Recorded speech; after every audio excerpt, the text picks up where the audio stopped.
وسوسے آئیں تو کیا کریں؟ شکوک و شبہات والے دل میں وسوسے پیدا نہیں ہوتے، وسوسے ایمان والے دلوں میں آتے ہیں۔ اسی لیے کبھی ایسے خیالات دل میں آئیں تو سمجھ جائیں کہ ایمان کی علامت ہے۔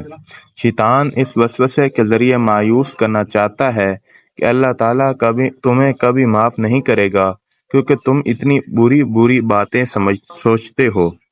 اس وقت ان خیالات کو جھٹک دینا چاہیے کیونکہ شکوک و شبہات سیدھے راستے سے ہٹا دیتے ہیں۔ امام ابن تیمیہ رحمۃ اللہ علیہ نے اپنی کتاب الایمان میں اس طرف اشارہ فرمایا ہے کہ نبی صلی اللہ علیہ وسلم سے وسوسے کے بارے میں پوچھا گیا تو آپ صلی اللہ علیہ وسلم نے فرمایا کہ دل کا مخص الایمان، یہی تو خالص ایمان ہے، یعنی وسوسے کا آنا ایمان کی علامت ہے۔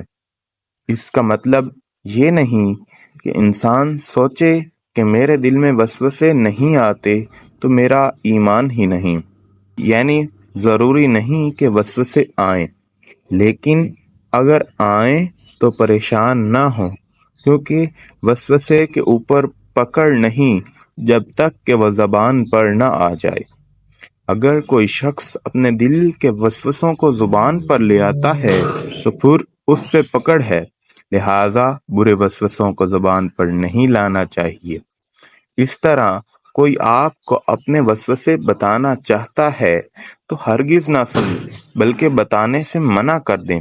شیطان برے وسوسے ڈال کر آپ کو غمگین، پریشان اور اداس کرنا چاہتا ہے، آپ کے ذہن کو منتشر کرنا چاہتا ہے، نیکی کے کاموں سے آپ کا فوکس ہٹانا چاہتا ہے۔ انسان کے وسوسوں سے بچنے کے لیے رسول صلی اللہ علیہ وسلم نے یہ دعا سکھائی: اعوذ باللہ السمیع العلیم من الشیطان الرجیم من ہمزہ ونفخہ ونفثہ۔ یہ دعا 3 مرتبہ پڑھ کر دل کے اوپر تھتکارا دینا چاہیے، اس سے شیطان بھاگ جائے گا اور وسوسے نہیں آئیں گے۔ اسی طرح ایک اور روایت میں آتا ہے کہ وسوسوں سے بچنے کے لیے انسان آمنت باللہ پڑھے اور پھر اللہ احد اللہ الصمد پڑھے، یعنی قل ھو اللہ احد کثرت سے پڑھنے شروع کر دے۔ شیطان کا حملہ اس لیے ہوتا ہے تاکہ اس بندے کا ایمان کمزور کیا جائے، اس لیے ایسے خیالات کو جھٹک کر شیطان مردود سے پناہ مانگی جائے، اللہ سبحانہ و تعالیٰ کی طرف رغبت کی جائے، اللہ تعالیٰ کی وحدانیت کا اقرار کیا جائے۔